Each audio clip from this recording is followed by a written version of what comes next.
Ja võid olla veidi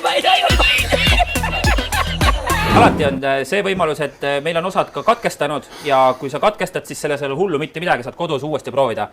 Oleme valmis kõik ja tegelikult... Ja mina alustan või? Sina alustad, jaa. 1, 2, 3, läks! No nii. Ja veits kiiremini, ma olen sul väikene abiline. Ja täpselt niimoodi lähevad. Esimene, ma vaatan, et päris hästi läheb. Kõige olulisem on saada see pöial sinna sisse kuidagi niimoodi. Täpselt läheb. No näed, ma ütlen sulle, et oled tegelenud küll spordiga, aga tundub, et jaa, sul see väike näpp on läinud kuskile sinna valesse kohta. Väike näpp paned kuskil. Kus see kinda see üldse? Proovi teiste näppudega abistada oma teisi näppe niimoodi, et jaa, täpselt niimoodi väikeste sükeste nuinude liigutustega sa oled jõudmas juba peaaegu sinna, kuhu me tahame jõuda.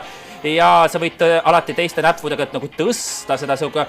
Mõtle ma juba saan aru, üks näpp on täitsa vale koha peal. Nii, parandame olukorda. Mõtle mingisugune feng shui peale, mõtle kakao peale, näiteks kuidas kakaolehekesed kukuvad vaikselt kevadisel päeval seal Hiiumaa, ma ei tea, kus kohas vanaema tagumise hoovi. See video hakkab oma elu elama YouTube'is, ma tean juba seda. Niimoodi. No aga juba läheb. Tundub, et sul nagu uskud, kas ma aitan sind, paneme siukse väikse 10 sekundit. Nii, väike sõrm.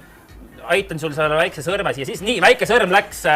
Ja nüüd edasi, aita nüüd. Nüüd tuleb vaikselt, ma vaatan sulle enamus näpud sees. Läheb. Väike sõrm natukene puudu. Ja, sealt natukene tuleb minna veel edasi. Teist kätt ei või kasutada, aga nägu võib kasutada. Ei või. Hambaid võid sa kasutada. Hambaid võid. No proovi, kas sa saad, kui sa hambaid aitad. Ma panen sulle natuke aega juurde, aga proovi hambaid võid juurde. Ja, läks. No nii, 1.37.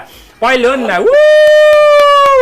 Aga siia me paneme juurde muidugi need kaotatud 20 trahvisekundit. 1.57. 1.55.